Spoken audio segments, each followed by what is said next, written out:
Oluvannyuma lw'amagulu nnyondo okusimbula emisinde mu bunabyalo egy'okujaguza amazaalibwa ge ku mukolo oguyindidde mu Lubiri lw'Emunda olw'Emmengo, oluguudo lwa Kabakanjagala lukwatiridde ebimyufu nga n'okuseetula ekigere kibadde kizibu olwa nnamungi w'omuntu abadde akwatiridde mu luguudo luno.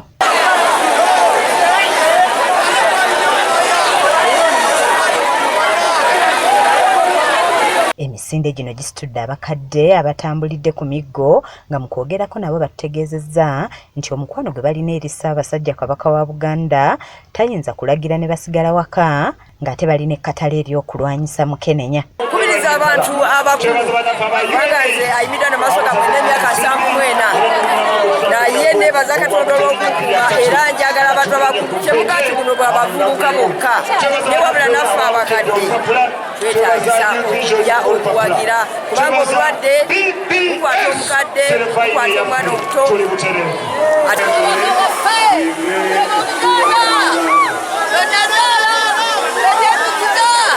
Baabalala balabiddwako nga banyeenya ku galiba enjole nga bano bategeezeza nti ne bwe banaaba tebadduse naye olw'ensonga nti bakubye ekimunye ku mutanda ekyo kibamaze. N'omuyimbi Pius Mayanja amanyiddwa ennyo nga Pallaso luno talutumidde mwana era ng'alabiddwako nga yeekubye ebifaananyi n'abantu nga kwe kubadde n'abaana abasatu abazaalibwa omulundi ogumu era nga kitaabwe ne nnyaabwe Kata Essanyu libayuze.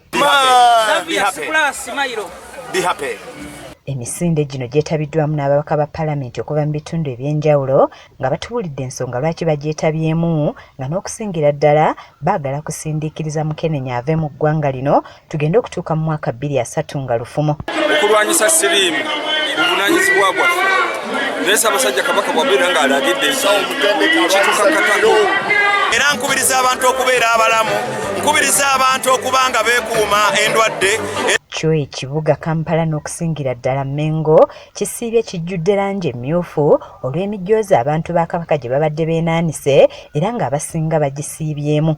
Kalema Kansinjo yasiima emisinde gy'amazaalibwa ge gibeewo era nga gitambulira ku mulamwa ogw'okukuŋŋaanya ensimbi okudduukirira ebyobulamu wano munda mu ggwanga nga we twogerera giweza emyaka 10 bukya misinde gino gitandika ng'emyaka 6 egiyise emisinde gino gitambulidde ku mulamwa ogw'okulwanyisa akawuka ka Mukenenya.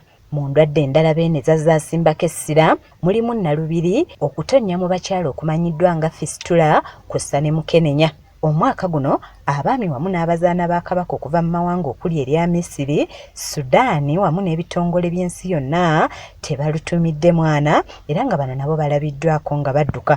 Kizza Peter yakusakidde eggulu erino ku lwa KSTV agaleero.